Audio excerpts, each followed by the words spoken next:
अगर बांग्लादेश इस भ्रम में जी रहा है कि वो वहाँ एक निहत्थे हिंदू को मार लेगा और यहाँ हम इन बांग्लादेशियों को छोड़ देंगे, याद रखना सबको जिंदा जला के भेजेंगे। बिल्कुल मैं धमकी दे रहा हूँ। तो वो भी इतने पवित्र नारे के साथ, अल्लाहू अकबर के साथ, शर्म नहीं है। एक माइनॉरिटी का आदमी है, एक मजदूर आदमी है, निहत्था है, उसके पास कुछ नहीं है, आप उसको मार दो, कौन सी बहादुरी की बात है? ये तो सुअर और कुत्ते भी करते हैं। आप ये साबित करना चाह रहे हो कि हम मुसलमानों की जहां मेजोरिटी होगी वहां हिंदू को जिंदा जला देंगे, वहां मंदिर में आग लगा देंगे, वहां हिंदू की बच्ची का रेप कर देंगे, वहां हिंदू की दुकान में आग लगा देंगे, वहां हिंदू के कारोबार में आग लगा देंगे। क्या इस्लाम का कल्चर यही है? बिल्कुल नहीं। पूरी दुनिया, देश जितने भी इस्लामिक देश हैं, सबको बांग्लादेश पर थूकना चाहिए, पाकिस्तान पर थूकना चाहिए। पाकिस्तान में माइनॉरिटी के साथ जो कुछ हो रहा था, आपने वहां के एमपी का बयान सुना होगा पार्लियामेंट में, 10-12 साल की बच्चियों को उठा के ले जाना, उनका धर्म परिवर्तन करा लेना, 4 बच्चों की माँ होती जब तक तो उनको माँ बाप से मिलने नहीं देते। तो ये सब माइनॉरिटी कैसे पाकिस्तान में खत्म हुई, मंदिर कैसे पाकिस्तान में खत्म हुए हैं, इन्होंने अपने प्रैक्टिकली अपने काम से बताया कि वहां हिंदू सेफ नहीं है। मैं कह रहा हूं नहीं है। उससे ज्यादा कमीना, उनसे ज्यादा शैतान, उनसे ज्यादा जलील दुनिया में कौन हो सकता है जो अपने ही देश को आग लगा रहे हैं। ऐसे मौके पर जो वहां बड़े जो मेंबरों पर बैठे मौलानाज लोग हैं, मैं उनसे भी कहूंगा कि अपने देश में ये नंगा नाच ना होने दें। आज अगर कोई दीपू है तो कल उस मौलाना की बारी है, ये भीड़ कल उस मौलाना को चलाएगी, सोच के हिसाब से। और भारत ने बहुत बड़ा एहसान बांग्लादेशियों पर किया है कि पाकिस्तानियों से उनको छुटकारा दिलाया था, लेकिन बांग्लादेश की बदकिस्मती और वहां के यूथ की बदकिस्मती ये है कि जिस रास्ते से भारत उनको निकाल के एक सेफ रास्ते पर लाया था, वापस वो उसी रास्ते पर गया 50 साल के। बांग्लादेश में दीपू चंद्र की हत्या के बाद बवाल मचा हुआ है। अब सिर्फ ये बवाल बांग्लादेश तक नहीं है बल्कि हिंदुस्तान में भी हो रहा है। आज ही के दिन विश्व हिंदू परिषद ने बांग्लादेश हाई कमीशन का घेराव किया और जबरदस्त तरीके से प्रदर्शन किया। मांग कर रहे हैं कि खून के बदले खून। इसी पर हमारे साथ बात करने के लिए मौलाना वहाजत अली साहब हैं। इनसे बात करेंगे और विस्तार से समझेंगे कि आखिर ये मुद्दा इतना बड़ा कैसे हो गया और जो शेख हसीना है उसको भारत कब तक ये यहाँ पनाह देगा। क्या इसी की वजह से भारत और बांग्लादेश के रिश्ते खराब हो रहे हैं? सर, स्वागत आपका यूथ मीडिया टीवी पे। ठीक है, बहुत बहुत शुक्रिया आपका। देखिए, सवाल आपका बहुत अहम और बहुत ही इम्पोर्टेंट है और बिल्कुल मैं इस बात के हक में हूँ कि खून का बदला खून, और मैं ही नहीं। किसका खून? हाँ, तो सुन लीजिएगा जी। मैं ही नहीं, इसका फैसला कुरान पाक भी करता है। कुरान कहता है आंख के बदले आंख, नाक के बदले नाक, कान के बदले कान, खून के बदले खून, जान के बदले जान, जो भी है। मुझे ये बताइए कि बांग्लादेश का मुसलमान, बांग्लादेश का वो यूथ, कट्टर चरमपंथी छात्र संगठन, स्टूडेंट्स, ये बांग्लादेश के वो मौलानाज, कट्टरपंथी लोग क्या साबित करना चाहते हैं कि ये इस्लाम की शक्ल ये है कि हम अपनी माइनॉरिटी को सुरक्षा नहीं दे सकेंगे, उनकी जान माल का, उनकी इज्जत का तहफ्फुज नहीं कर सकेंगे। क्या ये हकीकत है इस्लाम की? क्या मुसलमान ऐसा होता है जो बांग्लादेश का मुसलमान बता रहा है? पूरी दुनिया में उन्होंने मुसलमानों का सर जलील करा दिया है, झुका दिया है। पूरी दुनिया में मुसलमान तंगी महसूस कर रहा है। क्या आप इस घटना को आतंकवादी घटना नहीं मानते? क्या आप इसको जालिमाना, जाबिराना, शर्मिंदा करने वाला कदम नहीं समझते? अगर बांग्लादेश भी पाकिस्तान के रास्ते पर चल पड़ा तो सोच लीजिएगा कि जैसे पाकिस्तान तबाह है ऐसे ही बांग्लादेश भी तबाह होगा। और माइनॉरिटी की सुरक्षा देना ये इस्लाम का, मुसलमानों का, हुकूमत का पहला फर्ज है कहीं भी, किसी भी मुल्क में। दूसरी बात यह है, वहां के जो मुफ्ती हैं, वहां के जो मौलानाज जिनके हाथों में इनकी कमान है, जो वहां मेंबर पर बैठे हुए लोग हैं, वहां के चीफ मुफ्ती हैं, चीफ मौलानाज हैं, वो उनके मुंह में जुबान नहीं रही इस बात की कि आप एक निहत्थे आदमी को जिंदा जला रहे हो। इस्लाम तो छोड़ दो, आप तो मजहब का नाम ही मत लो।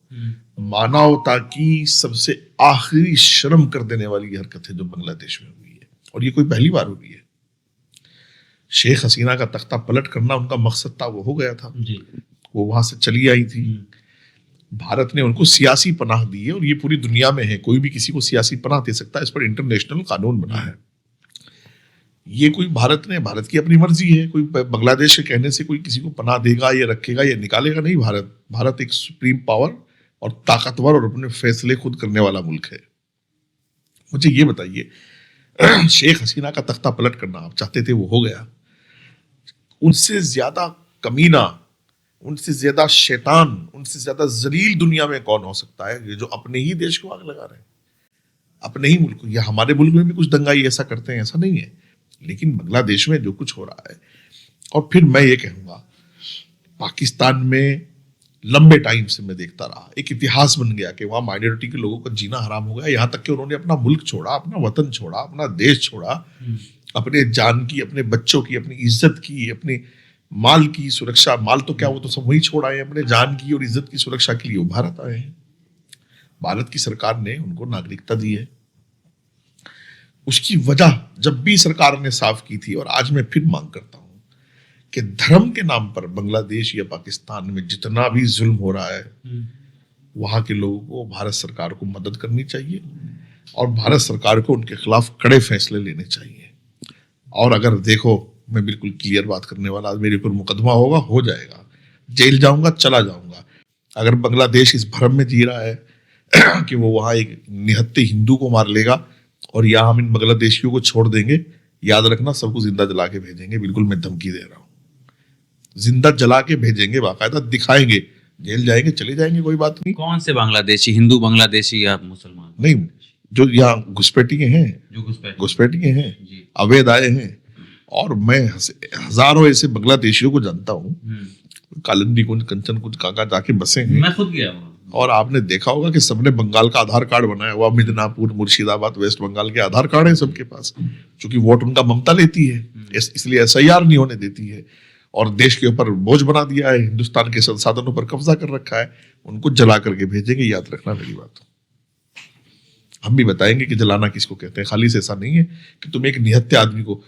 और मैं तो देखो जी, मैं इस बात का कायल हूं कि हिंसा ना हो, कानून पर विश्वास रखते हैं, और इस देश का 125 करोड़ देशवासी इस बात पर विश्वास भी रखता है। इसलिए इस देश में हिंसा का कोई मतलब नहीं है। आपने देखा होगा, बिल्कुल हिंदुओं के, सनातन के लोगों के करीब करीब बस्तियां बसी हुई हैं, कोई किसी को कुछ नहीं कहता। उनको पता है ये बांग्लादेशी, उनको पता है ये अवैध है, उनको पता है कि घुसपैठिए हैं, लेकिन वो उनका ऐसे मानवता और ख्याल रखते हैं, कुछ नहीं कहते। कानून अपना कानून तरीके से निपटता है उनसे। लेकिन कुछ शर्म नाम की, कोई हया नाम की बांग्लादेश की सरकार को, वहां के जिम्मेदारों को, वहां की आर्मी को, वहां की फोर्सेस को कोई ख्याल ही नहीं रहा कि क्या हो रहा है। के कई सारे लोग ये कह रहे हैं कि बांग्लादेश में आज जो कुछ भी हो रहा है उसका जिम्मेदार भारत है। नहीं, भारत कैसे होगा? भारत का लॉ एंड ऑर्डर वहां नहीं चलता। अंदर खाने तो कौन क्या करा रहा है भारत में? भाई बांग्लादेश में ये कुछ पहली बार हुआ है क्या? बांग्लादेश में पहले भी ये सब होता रहा है। पाकिस्तान में जो कुछ होता रहा। अच्छा, कमाल की बात ये देखो, आप भारत कराएगा और भारत ही पनाह भी देगा इनको। वाह! पाकिस्तान में माइनॉरिटी के साथ जो कुछ हो रहा था, आपने वहां के एमपी का बयान सुना होगा पार्लियामेंट में, 10-12 साल की बच्चियों को उठा के ले जाना, उनका धर्म परिवर्तन करा लेना, 4 बच्चों की माँ होती है जब तक तो उनको माँ बाप से मिलने नहीं देते हैं। तो ये सब माइनॉरिटी कैसे पाकिस्तान में खत्म हुई है, मंदिर कैसे पाकिस्तान में खत्म हुए हैं, मंदिरों को कैसे जलाया गया है, कैसे जबरन धर्म परिवर्तन कराए गए हैं। भाई अपना घर कौन छोड़ता है? आपने देखा होगा, अपना सारी जिंदगी में इंसान एक मकान बनाता है, एक खेत बनाता है, माँ बाप से वो विरासत में चलता है, वो सब छोड़ आए हैं। वो सब अपने छोटे छोटे बच्चों को लेके भारत आ गए हैं। तो कितनी मजबूरियां उनकी रही होगी। इस बात को स्वीकार ले सब लोग कि धर्म के नाम पर उनको वहां प्रताड़ित किया गया। वो बांग्लादेश में चल रहा है। बल्कि अगर सच्चाई देखा जाए तो ये सब जो है वो आईएसआई करा रही है बांग्लादेश में, और दूसरी एजेंसीज करा रही है। बाकी मैं मैं इस बात पर बहुत बात नहीं करूंगा। ये आपका अंदाजा है कि आईएसआई करा रही है? भाई नक्शे कदम वही है, नक्शे कदम वही है ना। आप देखिए सेम है कंडीशंस बांग्लादेश में। अगर एक भाई आप क्या साबित करना चाह रहे हो? आप ये साबित करना चाह रहे हो कि हम मुसलमानों की जहां मेजोरिटी होगी वहां हिंदू जिंदा जला देंगे, वहां मंदिर में आग लगा देंगे, वहां हिंदू की बच्ची का रेप कर देंगे, वहां हिंदू की दुकान में आग लगा देंगे, वहां हिंदू के कारोबार में आग लगा देंगे। क्या इस्लाम का कल्चर यही है? बिल्कुल नहीं। पूरी दुनिया, देश जितने भी इस्लामिक देश हैं, सबको बांग्लादेश पर थूकना चाहिए, पाकिस्तान पर थूकना चाहिए, सबको बायकॉट करना चाहिए। एहसान भूल गया क्या बांग्लादेश भारत का? बांग्लादेश आजादी हमने दिलाई। नहीं, मेरी बात सुनिए। बांग्लादेश में ऐसे करोड़ों लोग हैं जो भारत का एहसान मानते हैं, और हम लोग कभी बात करते हैं बांग्लादेशियों से, वो भारत के बहुत नजदीक हैं कल्चर के हिसाब से, सोच के हिसाब से। और भारत ने बहुत बड़ा एहसान बांग्लादेशियों पर किया कि पाकिस्तानियों से उनको छुटकारा दिलाया था। लेकिन बांग्लादेश की बदकिस्मती और वहां के यूथ की बदकिस्मती ये है कि जिस रास्ते से भारत उनको निकाल के एक सेफ रास्ते पर लाया था, वापस वो उसी रास्ते पर गया 50 साल के बाद। उस्मान हादी की जो हत्या हुई उसको आप कैसे देख रहे हैं? अच्छा है मर जाए ऐसे लोग, अच्छा है मर जाए। एक और मर गया है कल, अच्छा है मर जाए ऐसे लोग। एक और अभी कहा जा रहा है वो जिंदा है, कान से गोली छू करके पास हुई। तो कोई बात नहीं, मर जाना चाहिए, कान को छूना नहीं चाहिए, गोली को दिमाग में जाना जो चाहिए। नेता जो पनप रहे हैं वहां पे उसको चरमपंथी कट्टरपंथी नेताओं को मार देना चाहिए, मर जाना चाहिए, हुकूमत फांसी से लटका दे। मैं कहता हूँ कितनी घटिया आर्मी होगी, बिल्कुल चूड़ी पहने हुए, जो अपने देश को जलता हुआ देख रही है, जो अपने संसाधनों को जलता हुआ देख रही है, जो अपने माइनॉरिटी की हिफाजत नहीं कर पा रही है। रसूलुल्लाह सल्लल्लाहु अलैहि वसल्लम का फरमान है, जब आप मक्के में आपने फतह पाई, जब आपने मदीने में बादशाहत की, मदीने में फतह पाई और निज़ाम कायम किया, तो रसूलुल्लाह सल्लल्लाहु अलैहि वसल्लम ने ये हिदायत दी है और सारे खुलाफा ने उस पर अमल किया है कि जो वहां रहने वाली माइनॉरिटी थी वो सेफ थी, उनकी इज्जत की, उनकी जान की, उनकी बच्चों की, उनकी आबरू की हिफाजत करना ये सरकार की जिम्मेदारी थी और वहां के जिम्मेदारों की जिम्मेदारी थी। और मैं ऐसे मौके पर जो वहां बड़े जो मेंबरों पर बैठे मौलानाज लोग हैं, मैं उनसे भी कहूंगा कि अपने देश में ये नंगा नाच ना होने दें। आज अगर कोई दीपू है तो कल उस मौलाना की बारी है, ये भीड़ कल उस मौलाना को जलाएगी, याद रखना मेरी बात। बांग्लादेश में सरकार कौन चला रहा है? ये मौलानाज जो है वो चला रहे हैं, तथा कथित जिसको कहते हैं, या फिर मोहम्मद यूनुस के हाथ? नहीं, कट्टरपंथी हो गया। आपने देखा होगा यूनुस कैसे कठपुतली बना हुआ है, आपने देखा वो हिंसा को डिफाइन कर रहा है, आपने देखा हिंसा पर वो कह रहा है कि हादी के सपनों को, क्या सपने थे हादी के? बांग्लादेश को जलाना सपना था, जिंदा इंसानों को जलाना सपना था, बांग्लादेश के संसाधनों को फूकना सपना था। और आज वो पाकिस्तान से तरक्की करके कितना ऊपर जा चुका था, और ये इनका सपना ये है कि फिर वो पाकिस्तान के रास्ते पर चल करके और उसी तबाही के रास्ते पर वो देश जले। तो ये सपना यूनुस पूरा करना चाहते हैं। यूनुस तो एक कठपुतली है, और वहां के जो चरमपंथी कट्टरपंथी जमात इस्लामी और कई बहुत सारे संगठन इकट्ठे होकर के ये सब हरकतें कर रहे हैं। और मैं समझता हूँ कि सऊदी, तुर्की, दुबई, जितने भी इस्लामिक कंट्रीज, इनको झुकना चाहिए इन पर। आप कमजोर को तो कोई भी मार सकता है, एक माइनॉरिटी का आदमी है, एक मजदूर आदमी है, निहत्ता है, उसके पास कुछ नहीं है, आप उसको मार दो, कौन सी बहादुरी की बात है? ये तो सुअर और कुत्ते भी करते हैं कि जब कुत्ते देखते हैं कि एक कुत्ता अकेला है, दूसरे मोहल्ले से उसको मार लेते हैं। तो ये तो कुत्तों वाला और सुअरों वाला काम किया है। जमीन हड़पने की भी बात कर रहे हैं जो भारत के हिस्से में, वो कह रहे हैं कि हमारी जो भी जमीन है वो हम भारत से वापस देखिए, लेंगे। जब तक हमारा ठीक है, बर्दाश्त है, चल रहा है, वरना तो बांग्लादेश भी हमारी जमीन है, जब चाहेंगे ले लेंगे। इंडियन गवर्नमेंट भी तो शांत है सर, कोई जवाब नहीं दिया जा रहा है। देखिए, इंडियन नहीं बोला जा रहा है, वीजा रद्द कर दिया गया है, सस्पेंड कर दिया गया है। इंडियन गवर्नमेंट जो है वो मैं समझता हूँ बहुत ही संविधान में विश्वास करने वाली गवर्नमेंट है। हमेशा से सनातन के लिए, सनातन के लोगों के लिए, आपने देखा होगा कि पाकिस्तान से जितने हिंदू आए वो सब बसे हैं, बांग्लादेश से आए वो सब बसे हैं, काम अपना पूरा कर रही है। और मैं आज एक मैसेज आपको दे देता हूँ, इंडियन गवर्नमेंट क्या है, क्या नहीं है, क्या बोल रही है, क्या देख रही है, क्या कर रही है, ये है मोदी जी। दुनिया की सुपर ताकतों में से एक मोदी जी का नाम है। अगर मोदी जी का खौफ ना हो और हिंदुस्तान में मोदी जी की हुकूमत ना हो, तो बांग्लादेश में ये चरमपंथी और नंगा नाच करते। मैं पूरे हिंदुस्तान के लोगों को बता देना चाहता हूँ ये बात। हमारी फॉरेन पॉलिसी देखिए, देश कानून से चलता है, फॉरेन पॉलिसीज हैं। पहले भी मैंने देखा कि जब बांग्लादेश में तख्ता पलट हो रहा था, हिंदुओं पर वहां उस वक्त जो संपत्तियां जलाई गई थी, मंदिर, तो उस वक्त भी हमारी सरकार ने इंटरप्ट किया था और वो सेंटर में भी आए थे। और मुझे उम्मीद है कि आइंदा भी कुछ ना कुछ ऐसी पॉलिसी तैयार हो रही होगी। और भारत हमेशा, देखिए, बहुत कमजोर लोग हैं बांग्लादेश के लोग, बहुत कमजोर लोग हैं ये सब। भारत बहुत बड़ा है, बहुत सुपर पावर है, बड़ा ताकतवर, बहुत ही तरक्की याफ्ता मुल्क है, बड़े लोगों के हाथ में है। तो इसलिए भारत को जब जवाब देना होगा देगा। ऐसा नहीं कि भारत चुप है, नहीं, ये कि सनातन का तहफ्फुज हम सब की जिम्मेदारी है। तो ये एसआईआर का विरोध क्यों हो रहा है जब बांग्लादेशी अगर घुसपैठिए हो रहे हैं, घुसपैठी यहाँ पर हमारे देश में, खासतौर पर पश्चिम बंगाल में इलेक्शन भी है, ममता बनर्जी के बयान आपने सुना है। अच्छा, मुझे एक बात बताइए, आपने मुझे अभी कहा था बीच में कि मैं गया हूँ बांग्लादेश वाली बस्तियों में।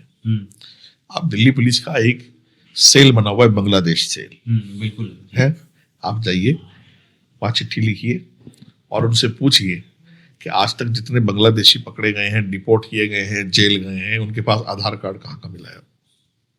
नो डाउट बंगाल का आधार कार्ड है। तो जाहिर सी बात है, आधार कार्ड है, वोटर कार्ड है, पैन कार्ड है, सब डॉक्यूमेंट्स वहां के हैं, तो फिर क्या होना है, वोट कहाँ का बनेगा फिर? तो इसलिए ममता जी जानती है इन बातों को कि तकरीबन 60 से 70 लाख 90 लाख के, और एक आंकड़ा ये बताता कि 1 करोड़ के आसपास ऐसा वोटर है जो बांग्लादेशी, और SIR होगी तो वो निकलेगा, जाहिर सी बात है, वो सब इन 10-20 सालों में ही बना है।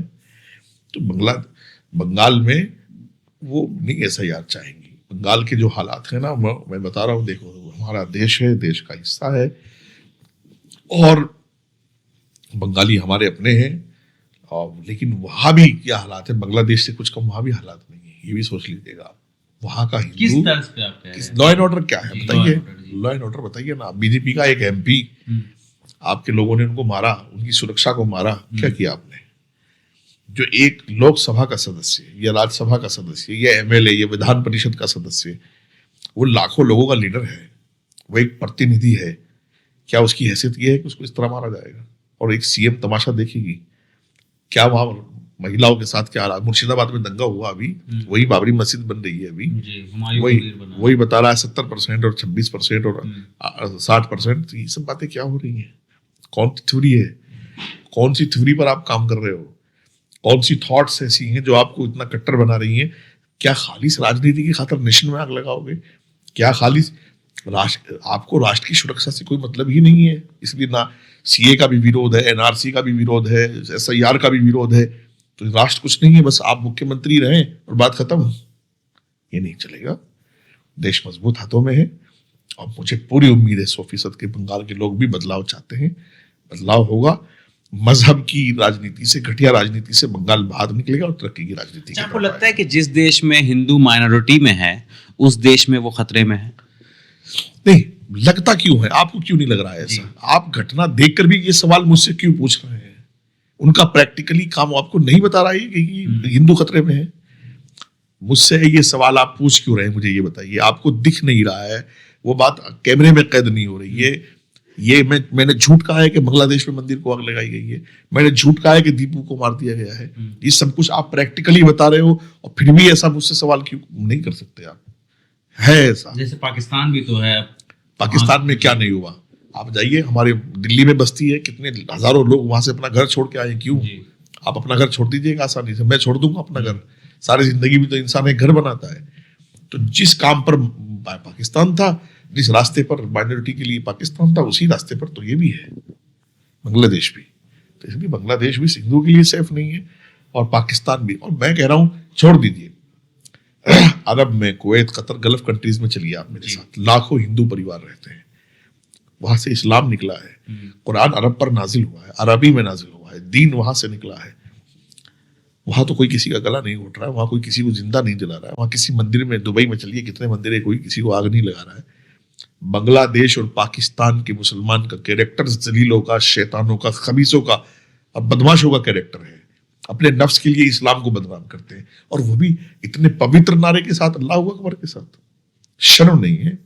तो इसलिए मुस्लिम इन्होंने अपने प्रैक्टिकली अपने काम से बताया कि वहां हिंदू सेफ नहीं है। मैं कह रहा हूं नहीं है।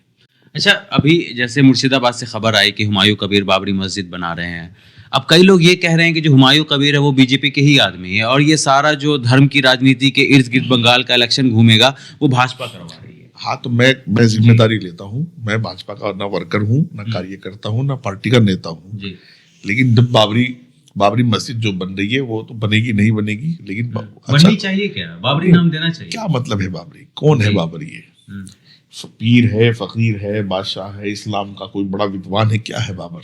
बताइए मुझे। देश के 100 करोड़ लोग ये कहते हैं कि वो आक्रांता है।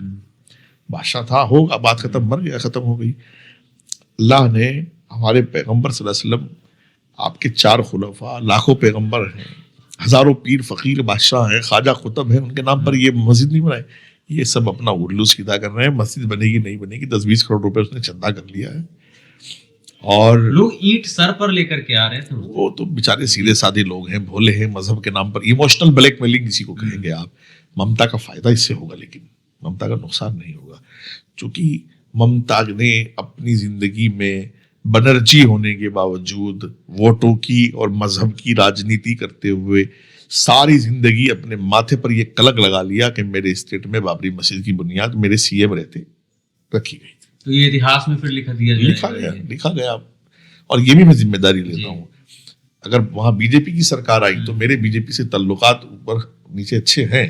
मैं इतनी जो भी सीएम बने जी, मैं इतना जरूर करूंगा कि वो बाबरी मस्जिद पर ताला जरूर लगवा दूंगा। इतना आप कर देंगे? हाँ बिल्कुल।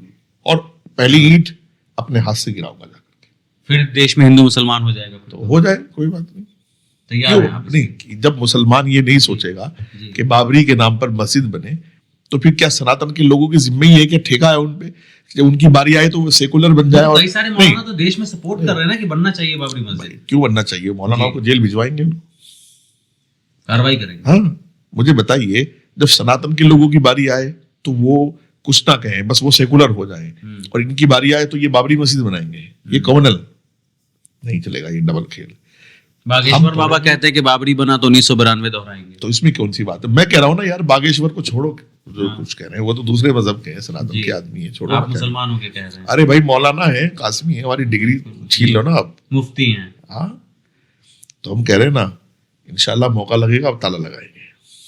मुझे मौका मिलेगा, ताला लगा, सरकार बदलते ही ताला लगा देंगे। मैं कहता हूं आज सीएम बीजेपी का हलफ लेगा, अगले 24 घंटे में ताला लगाएंगे। आप खुद जाएंगे? मैं जाऊंगा। अब तो मैं लॉ एंड ऑर्डर की वजह से मेरी जान को खतरा है, मैं जा नहीं सकता, लेकिन मुझे पता है कि बीजेपी की सरकार आएगी सबके लिए से। आपको भी लोग बोलते हैं कि आप बीजेपी के ही आदमी हैं। मैं बीजेपी का आदमी कैसे हूँ? मेरे पास कोई पद नहीं है जी, उनका स्पोक्स पर्सन नहीं हूँ, किसी पद पर नहीं रहा हूँ, मंत्री नहीं हूँ, मैं बीजेपी का आदमी। और भाई ये तो कोई किसी का तो होगा ही, कोई कांग्रेस का है, कोई समाजवादी का। लोग कहते हैं नहीं जी, मैं कभी बीजेपी के किसी पद पर नहीं रहा। बिल्कुल। मैं बीजेपी के किसी विंग में नहीं रहा हूँ। मैं सरकार के किसी पद पर नहीं हूँ। और फिर भी मुझे लोग बीजेपी का कहेंगे तो बीजेपी एक पॉलिटिकल पार्टी, अच्छी बात है। कोई कांग्रेस का, कोई समाजवादी का है, कोई बीजेपी का। विचारधारा सबकी अपनी अपनी होनी चाहिए। सबकी अपनी अपनी है और इंडिपेंडेंट है सब। मैं भी तो कहूंगा वो टोटी चोर भी तो है ना दुनिया में। मुजफ्फरनगर दंगे के बादशाह भी तो हैं अखिलेश। कांग्रेस ने 50,000 फसाद गए, मलियाना, भागलपुर, हाशिमपुरा। तो जब कांग्रेस में मुसलमानों को शर्म नहीं आ रही, जिसने लाखों मुसलमान मार दिए, भागलपुर का फसाद हुआ, इतिहास में लिखा हुआ, मैं कोई ऐसी बात नहीं कह रहा हूँ। नहीं तो मुझे बीजेपी में जाते क्या शर्म है?